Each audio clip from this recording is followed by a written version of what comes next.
Today's episode of Locked On MLB is brought to you by BetOnline. BetOnline has you covered this season with more props, odds, and lines than ever before. BetOnline is where the game starts. And now it's time to start Locked On MLB.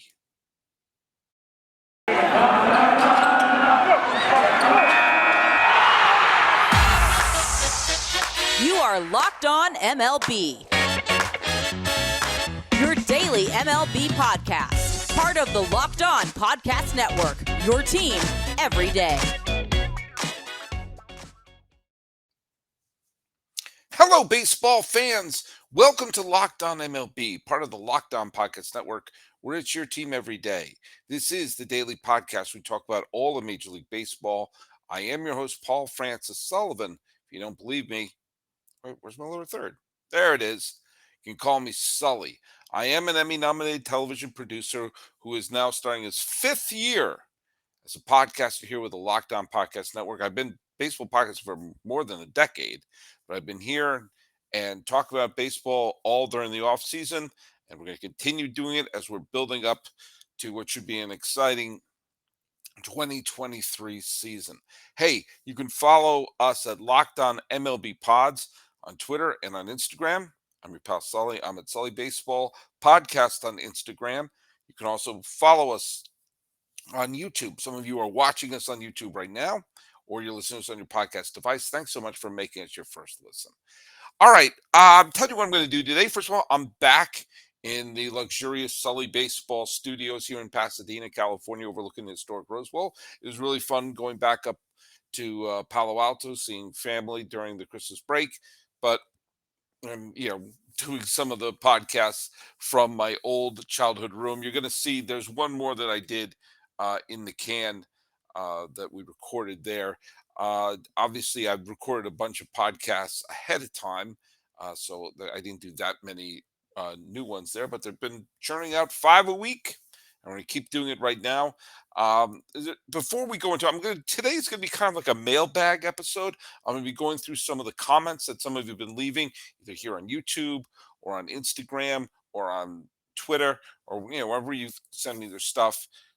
And there's some things I'll just sort of address. I want to make sure you know that if you send me something, I am reading them. I am reading them. I'm going to address them today.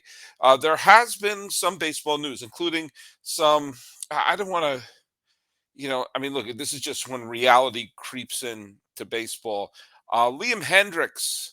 Sad news today. Liam Hendriks announced that he is getting treatment for non-Hodgkin's lymphoma. We hopefully he will battle through it. This is one of these things that obviously puts sports in a sense of show that it's not as important as life. And Liam Hendriks, multiple All-Star, one really incredibly popular player, was playing with the White Sox last year. This is just terrible news for the baseball community, and hopefully he beats it.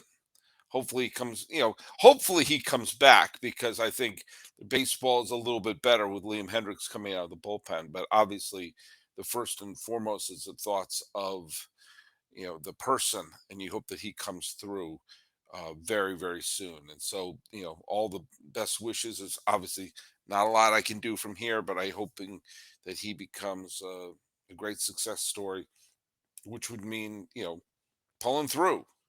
A couple other things, though. The couple other uh, baseball announcements. First of all, I made a joke a few weeks ago about how Carlos Correa is going to be bouncing around to 13 different teams. Um, is that going to come true? I mean, it really looks like he's going to sign with someone other than the Mets right now, because the Mets are reluctant to sign him to a long-term deal. There must be something really, really wrong, because I just was up in the Bay Area, and Giant fans are salivating for a Giant move. No pun intended, to get people excited about the 2023 season. And they keep picking players. They just signed Michael Conforto. They keep bringing in players who will be solid contributors, but they thought they may have a shot at Aaron Judge. Save for one day, I really thought he was just heading back to the Yankees. They announced Correa and then pull the plug on it for injury issues. The Mets say, the Giants are stupid. We'll go do it. And then they said, yikes.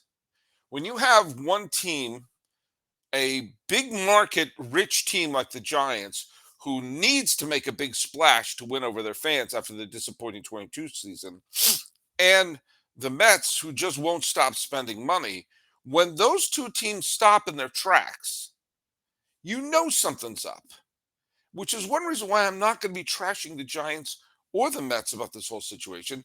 Obviously, something's up, and if they're going to be if they're going to be making a commitment for more than a decade, and we can't even get to Dr. King Day in January. Heck, we couldn't get to New Year's Eve with either one of these two teams saying, "I don't know if you're healthy enough to do this." Look it. I've made my point clear, and we're going to address this in some of the texts and emails and comments that you've made when I do the mailbag section. There are no poor teams. Teams can afford to sign their stars. Teams can afford to put a solid product on the field. That's clearly not the issue of what's happening here. The issue is that there is something wrong. There's something wrong with the capital wrong. And watch him re-sign with Minnesota to another one-year deal. But it's weird because Correa was a very big part of the Astros winning the 2021 American League pennant. Remember pointing at the watch in the series against the Red Sox? God, that seems like a long time ago. Just 2 seasons ago, the Red Sox were 2 wins away from the World Series. Doesn't that seem like a lifetime ago? I digress. The Correa was a huge part of that. He looked like he was the team. He looked like he was the one star who understood their role as being the villains of baseball and was a big part of them winning the 2021 pennant, getting to within 2 wins of winning the 2021 World Series. Since then, he's been a Twin, a Giant, and a Met. Although, who would have guessed that he would spent the most games playing for Minnesota in that run? Um, if I were the Baltimore Orioles, I would offer him a 1 year deal. That would get Oriole fans happy, who are really, really mad that they are not trying to build upon a surprise season.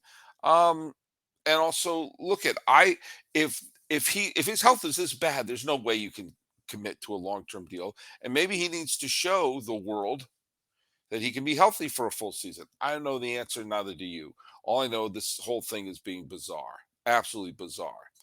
Well, two teams that were irrelevant for a decade and more, some more than that, have been the Phillies and the Mariners. Phillies didn't sniff the postseason since Ryan Howard collapsed in a heap at the end of the 2011 playoffs. And that was 10 years after the Mariners' last playoff appearance. And then suddenly, boom, Mariners make the playoffs as a wild card. Philadelphia makes the playoffs as a wild card in 2022. And of course, the Phillies go on to win the National League pennant. And Dave Dombrowski is once again showing how things can get done.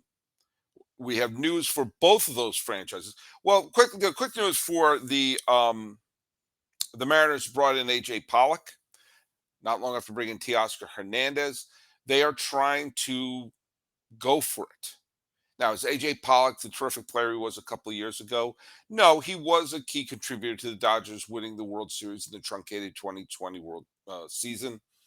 He was a big slugger for Arizona when they made the playoffs. He was a disappointing part of last year's disappointing season with the Chicago White Sox, but he is bringing his bat to the Mariners and seeing how he fits in. And, good for the Mariners to continue to put together a team as they want. They're the only organization, the only current organization to never have appeared in the World Series. And they're trying to fix that. So good on them. But Dave Dombrowski of the Phillies, he does what he does, which is he sees what the major league team needs. And if it means trading away prospects and young players, he will make the improvements. And the Phillies won the pennant last year, probably a year or two ahead of schedule. And they needed help in their bullpen. And so they traded away Nick Maton and Donnie Sands and Matt Vierling to the Detroit Tigers. And they got Gregory Soto and Cody Clemens. Oddly, Cody Clemens is the son of Roger Clemens. He's gone to Philadelphia, but it was Gregory Soto that was the key part of the deal. He's a left-handed reliever. For those who don't know him, he's been an all-star with the Detroit Tigers. He's had some very, very good years with the Tigers, and he is joining Matt Stram in the bullpen with the Phillies. And they've also bring in Craig Kimbrell. They brought in Taiwan Walker, and to all boost the Phillies pitching staff. And of course, Trey Turner was brought in to boost the Phillies lineup. Now, all three of the players, Maton, Sands, and Vierling, none of them are stars, none of them are top prospects, but they're all players who are major league ready. They're all going to play in the major leagues this year for the Detroit Tigers. Maton's an infielder, Vierling's an outfielder, Donnie Sands a catcher. The Tigers needed physical bodies to play on the major league staff, and there they go. We got three of them. And, fine. Soto is not exactly long in the tooth. He's 28 years old. He pitched well last year. He didn't pitch great. He pitched well, but he's been an all-star the last couple of years. Um, Again, he was doing so for as the token representative for a terrible Detroit Tigers team, but he pitches great against left-handed uh, bats. It's giving the Phillies depth in their bullpen. And Dombrowski is looking at this team as any normal person should do and is saying, hey, the name of the game is to have pitching depth. You're going to slug the ball when you have the Harpers and the Schwarbers, and now you got the Trey Turners and you got the Castellanos. You got these people who can all mash the ball and get big hits. Now they have the pitching depth. And they're coming off a year where they had a trip to the World Series. So all that being said, Dombrowski's saying, I don't care if these are three major league ready players in our system. Fine, go to Detroit. We're trying to win right now. And I love that mentality. And that's what Dave Dombrowski does. And I have a feeling that the Phillies are going to win a World Series on his watch. And the good fans of Philadelphia, and I was there this summer, they're great fans there, are going to feel like they just got a great boost of energy from what Dombrowski does. If it means trading away some top prospects, so be it. It's going to be an absolute refreshing delight for the Phillies fans to see a title. It'd be a great treat for them. And if you're looking for a delicious treat, but you don't want all the fat and calories, then you've got to try a Built Bar. Now, look, we all just made it through the holidays. We're all just trying to, we got to work off the eggnog. We got to work off the peppermint brittle, which we had. It was good stuff. My mom made some great stuff. My mother-in-law made some great stuff. Hell, I made some great stuff. But if you want to get healthier as we turn the calendar page, but you want to compromise taste, then look you got to go Built Bar. Built is healthy and tasty. They're so delicious, you're going to assume they're bad for you. And what makes them so good? Well, they got 100% real chocolate. Huh? They come in great flavors like churro, peanut butter brownie, coconut almond. I don't know how Built Bar does it, but they taste great while maintaining great macros. Look, we're baseball fans. We like to read the numbers. Well, 130 calories, you can work that off before you know it. 4 grams of sugar, that's practically nothing, with 17 grams of protein. And now you don't need to wait around for a box coming in the mail anymore. For years, we've been getting them through the mail at built.com. You can still do that, but you can get them now at Walmart or at Sam's Club. That's right. Head to your nearest Walmart today and walk into the pharmacy section. Grab yourself a box of Built Bars. You can pick up a 4-box set of cookies and cream, double chocolate, coconut puffs. If you're close to a Sam's Club, run in and grab a 13-bar box with our hit flavors, brownie batter, which is great, and churro. You can thank me later. It's a new year, but it's the same Built Bars, and that's a good thing. All right. One thing I wanted to do today. By the way, we have some interesting shows coming up. Not the least of which is we're going to be doing. Our buddy Miller Thomas is going to be back to doing a show. I know some of you think that he's too biased against the Dodgers. Well, he's from Locked On Diamondbacks. What are you expecting? Be showing up with an Oral Hershiser's jersey? Easy for you to say. Also, we're going to be talking A's with a host of Locked On A's. We're going to be talking Mets with a host of Locked On Mets. We're going to have some really fun shows coming up. And I also recorded a conversation with my good friend Dan Epstein, who wrote the wonderful book, The Captain and Me, which is about Ron Bloomberg and Thurman Munson and the Yankees of the early 1970s. He's the author of Stars and Strikes and the amazing book Big Hair and Plastic Grass. He's a friend of the podcast. We're happy to have him back. But let's take a look at some of the uh, the texts and messages that people have been sending us. First and foremost, Jeff Cohen, who's been a guest on our show. Check out his podcast, Baseball and Barbecue. Dear friend of the show, always contributing. He's a huge Mets fan, and he says, Sully, there are actually Yankee fans criticizing the Mets for their payroll. Isn't that hypocritical? Well, of course it is. It's incredibly hypocritical.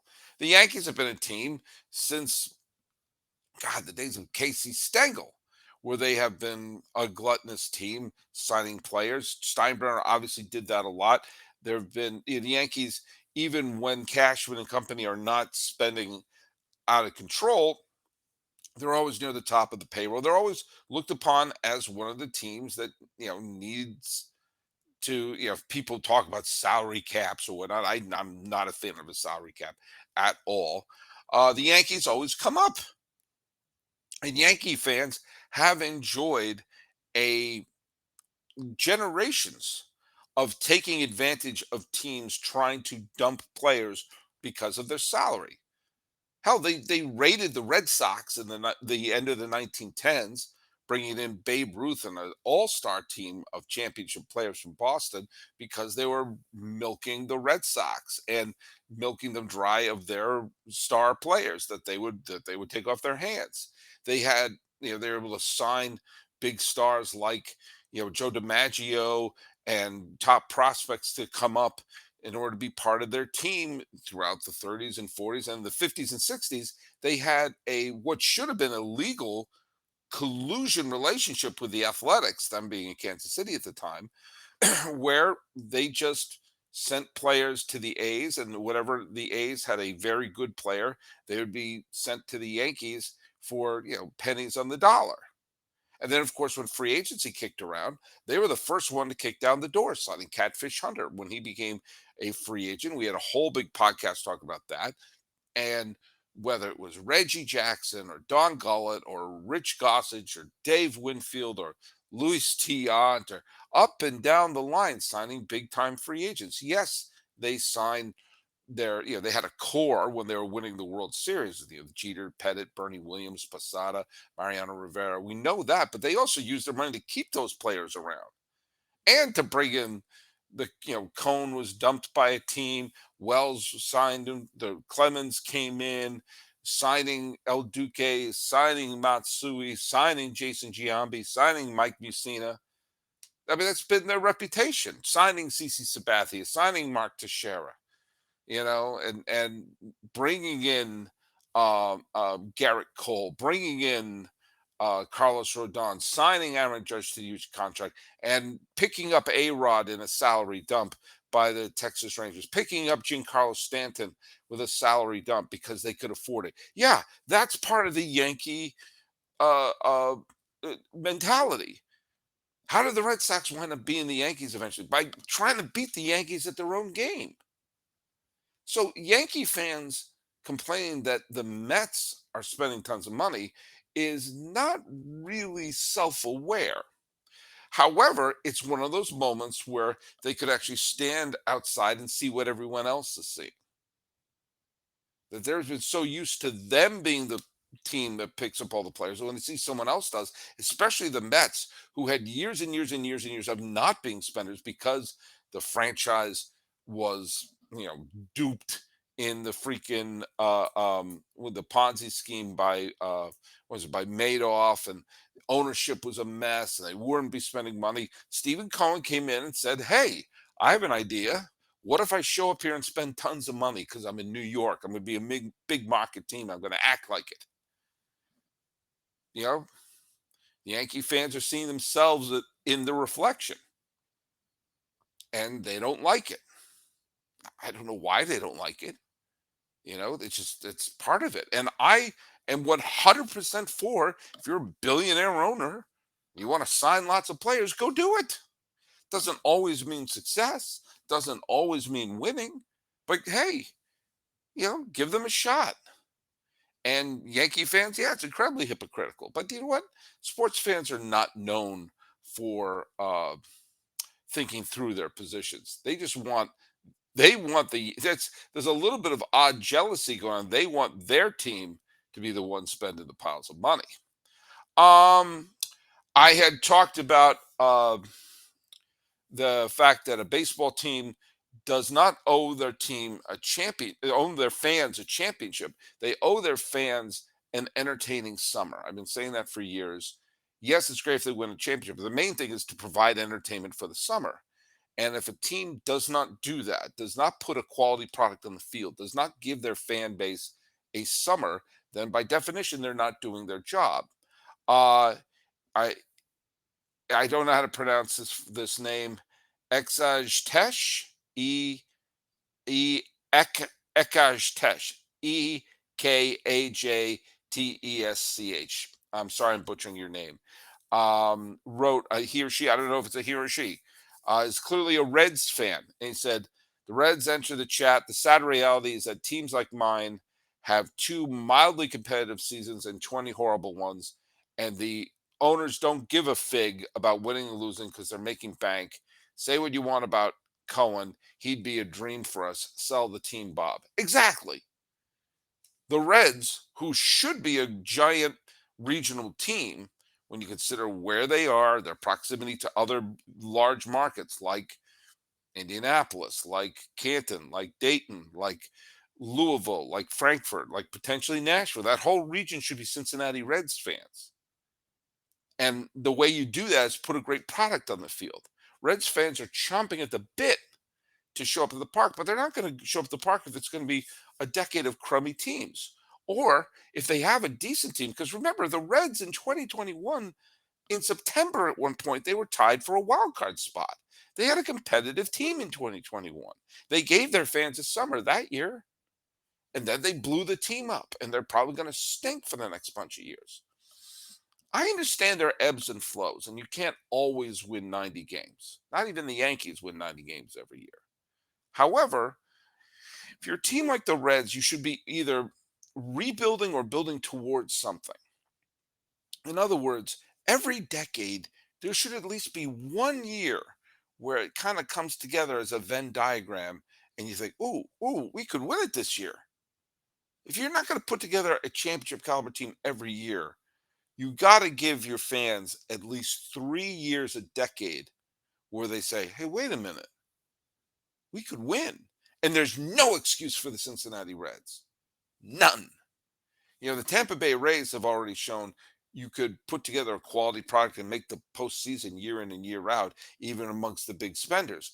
But there is no behemoth in the National Central. Not the Cardinals do spend money, the Cubs spend money when they want to. Fine. They're also in division with the Pirates and the Milwaukee Brewers. Okay? There is no one behemoth that they have to topple.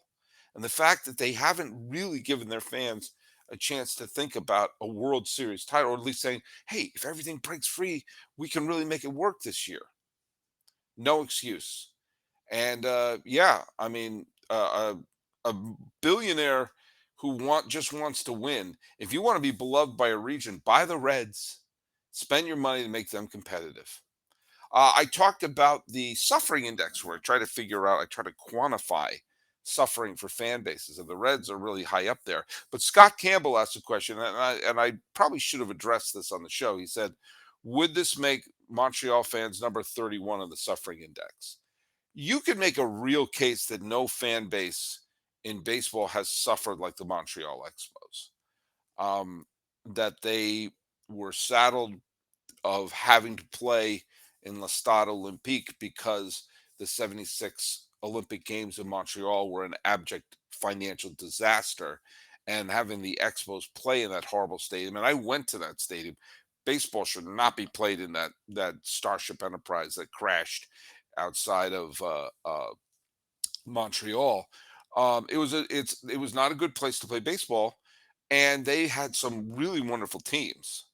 And the two times that they put together teams that could have won the World Series was in '81, where they lost in the final game of the NLCS on the Rick Monday home run of Los Angeles.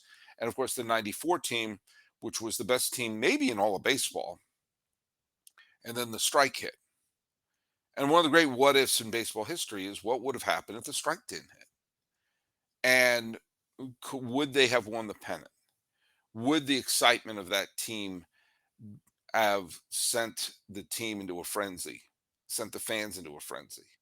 And you also have to remember that they lost their team, and they still they had great players on the team, a great weird tradition that they had, and even those final years when they were owned by Major League Baseball was a disgrace. They still had a couple of winning seasons as well, but nobody was showing up to the game because they knew that the Major League Baseball was letting the team die on the vine. But keep in mind that they in 2004 was the last year of the Expos. Next year will be the 20th anniversary, which is again a reason why Expos fans are incredibly suffering, is because they've had great players, Hall of Famers, had the rug pulled out from their team, and now they lost their team to Washington.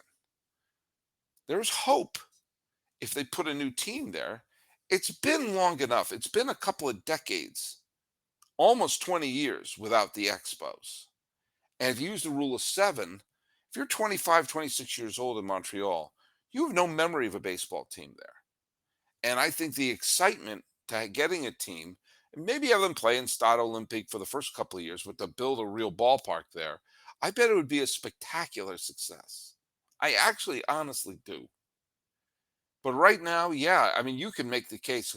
Right now, Cleveland fans have the highest suffering index, but I should probably do the calculations. I bet you'd have to include a factor of like 100, adding 100 to the score if you lost your team. And then lost your team and saw them win a World Series as their new team, which is what they are with happened with the Washington Nationals. Man, if you're a Montreal fan, you know, and the Canadiens haven't won since 1993. If you were a Quebec Nordique fan, you saw your team leave and become the Colorado Avalanche, where they've won, I think, three Stanley Cups. They're the current Stanley Cup champion. That must be brutal too. So yeah, that's a really good point. As Scott Campbell pointed that out. Really good point that the Montreal Expos should be really high up there in the suffering index. Um, and look, and it is I do think though that it would be an absolute surefire bet if a new team is put there that they would be a success.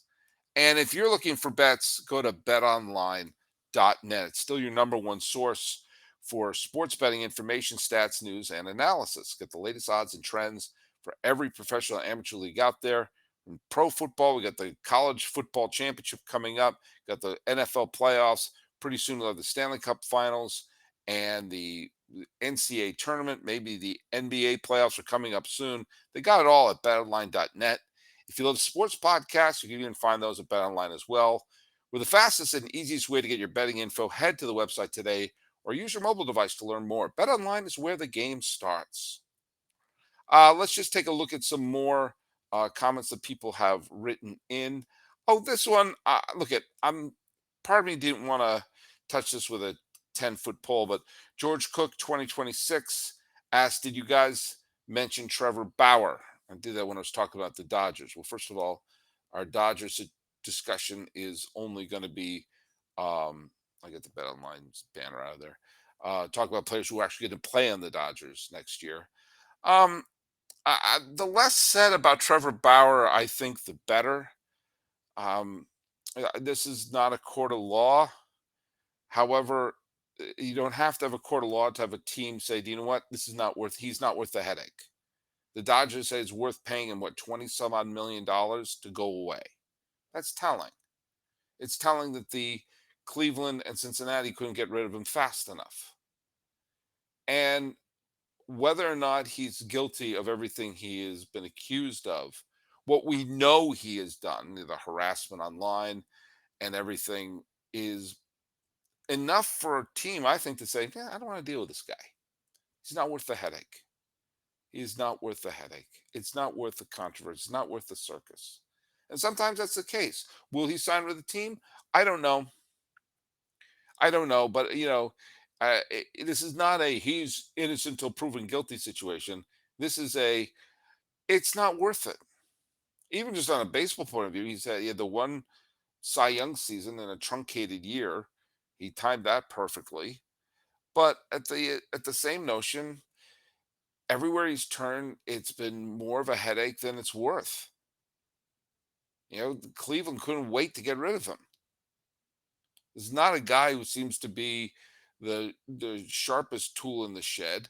Remember, there's a guy who, in the World Series run of 2016, got his finger cut up by a drone in during the playoffs when the Cleveland, they were called the Indians then, the Cleveland Indians rotation was so razor thin after the loss of Salazar and Carrasco.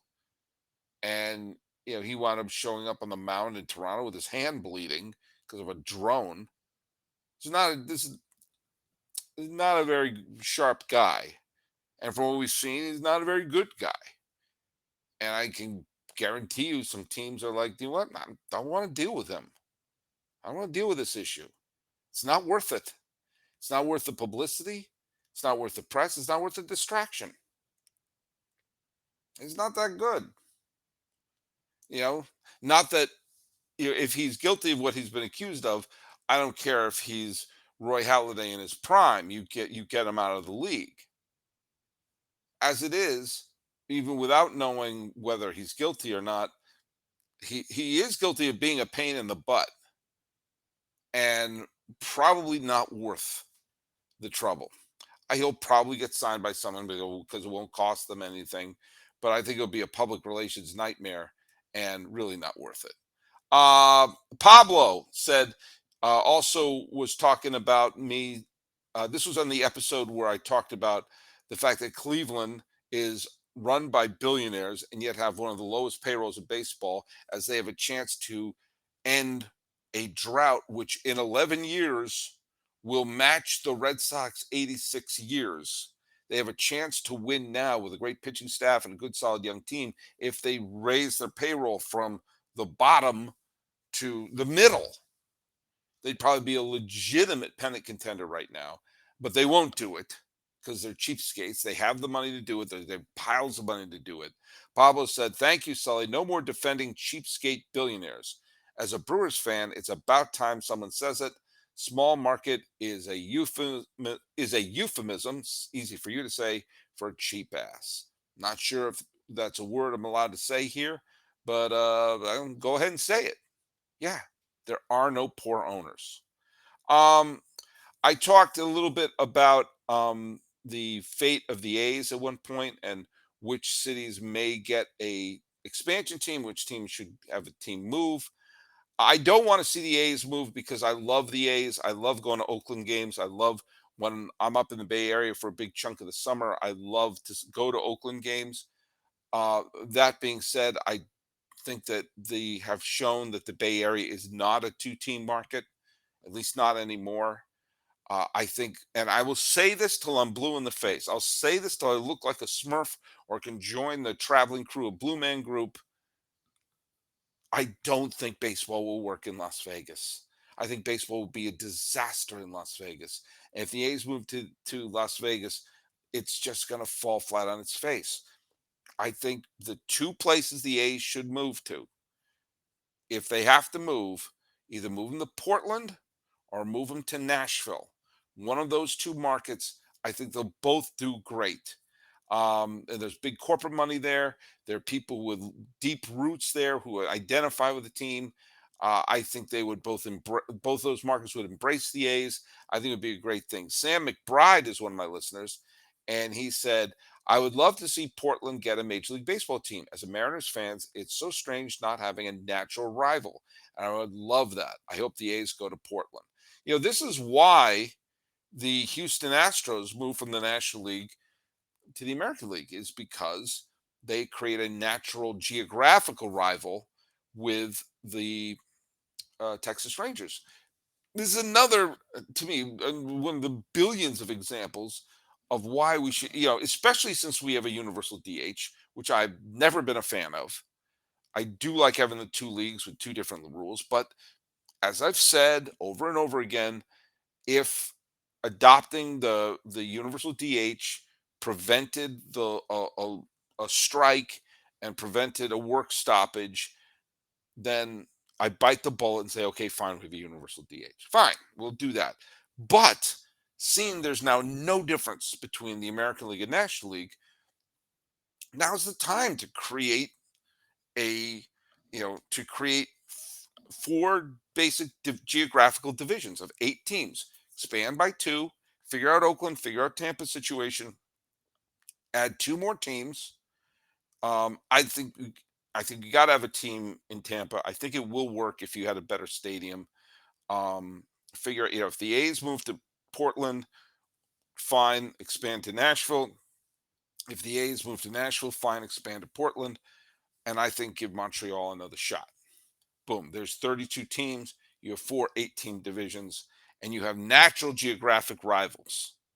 That'll all be there. Makes sense. All the Northeast teams, the Mets, the Phillies, the Yankees, the Red Sox, they're all playing each other as natural geographical rivals. White Sox, Cubs, Brewers, Tigers, Reds, they all play in there. And then you have a southern one which may stretch into Texas. So Texas and Houston would have rivalries with Atlanta. We'll figure out who plays in what, and then the West, that'll include all the California teams, and then a pair of teams in the Northwest, and you also throw in Arizona and Colorado.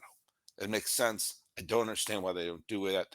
That seems to be the smartest way to market the teams, market the leagues. It's because the American League National League is now meaningless. So why are we fighting it? Realign, have great geographical rivalries, have great summer rivalries, and there you go. Finally, Cody Leach. Cody Leach commented, unfollowing all Locked On podcasts. Connor Newcomb has gone full political for the O's. Bye now. Well, Connor Newcomb, first of all, I don't understand why not liking Connor Newcomb's wonderful podcast, Locked On Orioles, means saying goodbye to all Locked On podcasts. Seems strange. I did ask Cody what he meant. Apparently, there was talk about vaccinations and players should get those. I don't understand how that's a political statement.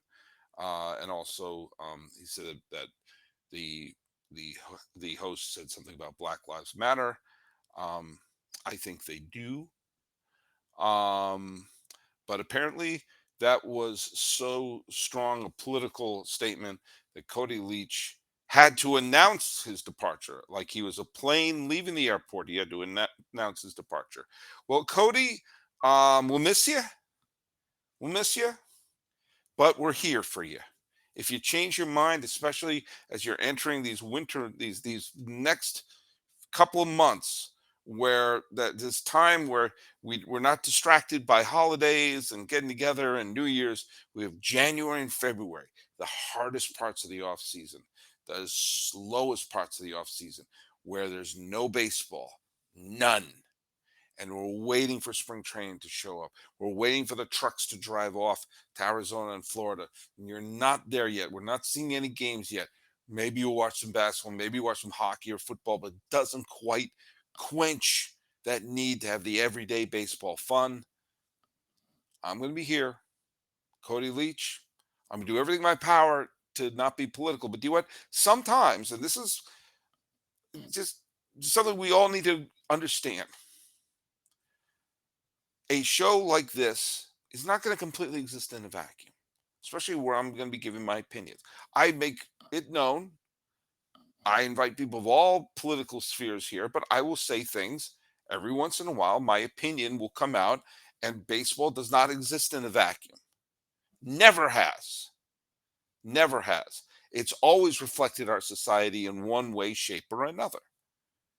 And when you listen to people, I listen to people, and sometimes I will hear things that I don't agree with. I mean, I've gotten into very heated political conversations with, like, for example, H Town of Locked On Astros, where we have very strong disagreements on some political things and religious things and everything like that. We get along really well. I consider him to be a friend, and I hope he does the same with me. But there are times in life you're going to watch someone or you're going to listen to someone, and they'll say something that you don't agree with. I have, like I said, the teams don't have an obligation to give you a championship team every year. They do have an obligation to put an entertaining product on the field.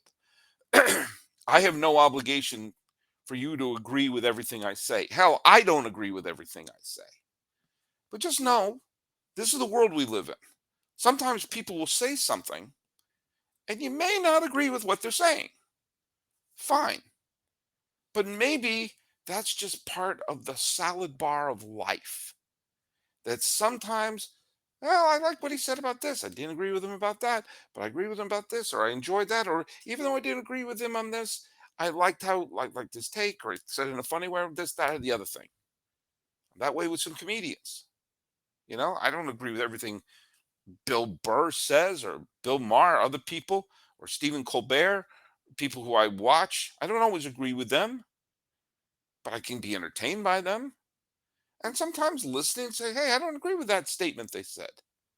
And maybe that'll spark thought. Maybe that'll spark debate. Maybe that'll spark a moment of trying to understand why they have that point of view. And that may strengthen your position or weaken it or cause you to question it or make you realize, do you know what?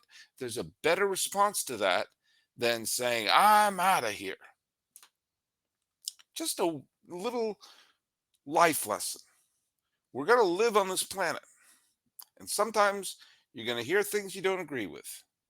You can either let it roll off your back, let it strengthen your point of view, or let it strengthen your character, or you can skedaddle. Either way, Cody Lynch, you're always welcome back to the show. And we'll be talking baseball. I'm going to be talking baseball all the time here. So thanks so much for all of you for making Locked On MLB your first listen every day. What about for your second listen? Go to Locked On MLB Prospects. Just add another word at the end of our show. Lindsey Crosby, friend of the show. He's a prospect encyclopedia, and he's going deep on the MLB stars of tomorrow or players who will be traded away from the Philadelphia Phillies. It's free and available wherever you get your podcasts. Answering questions and praising teams that go for it, put a good product on the field, spend some money, and saying, Liam Hendriks, please get well. This has been Locked On MLB for the 9th day of January, 2023. I am your host, Paul Francis Sullivan. Please call me Sully.